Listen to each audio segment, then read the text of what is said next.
एक समय की बात है, एक पंडित जी कई वर्षों तक काशी में शास्त्रों का अध्ययन करने के बाद अपने गांव वापस लौटे।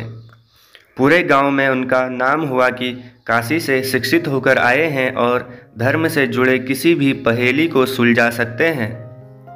उनका नाम सुनकर एक किसान उनके पास आया और उनसे पूछ लिया, पंडित जी, आप हमें यह बताइए कि पाप का गुरु कौन है। प्रश्न सुनकर पंडित जी चकरा गए। उन्होंने धर्म व आध्यात्मिक गुरु तो सुने थे, लेकिन पाप का भी गुरु होता है, यह उनकी समझ और ज्ञान के बाहर था। पंडित जी को लगा कि उनका अध्ययन अभी भी अधूरा रह गया है। वह फिर से काशी लौटे, अनेक गुरुओं से मिले, लेकिन उन्हें किसान के सवाल का जवाब नहीं मिला। अचानक एक दिन उनकी मुलाकात एक गणिका अर्थात वेश्या से हो गई। उसने पंडित जी से परेशानी का कारण पूछा तो उन्होंने अपनी समस्या बता दी। गणिका बोली, पंडित जी, इसका उत्तर तो बहुत सरल है, लेकिन उत्तर पाने के लिए आपको कुछ दिन मेरे पड़ोस में रहना होगा। पंडित जी इस ज्ञान के लिए ही तो भटक रहे थे। वह तुरंत तैयार हो गए। गणिका ने अपने पास ही उनके रहने की अलग से व्यवस्था कर दी। पंडित जी किसी के हाथ का बना खाना नहीं खाते थे। अपने नियम, विचार और धर्म परंपरा के कट्टर अनुयायी थे। गणिका के घर में रहकर अपने हाथ से खाना बनाते, खाते और कुछ दिन तो बड़े आराम से बीते, लेकिन सवाल का जवाब अभी भी नहीं मिला। वह उत्तर की प्रतीक्षा में रहे। एक दिन गणिका बोली, पंडित जी, आपको भोजन पकाने में बड़ी तकलीफ होती है।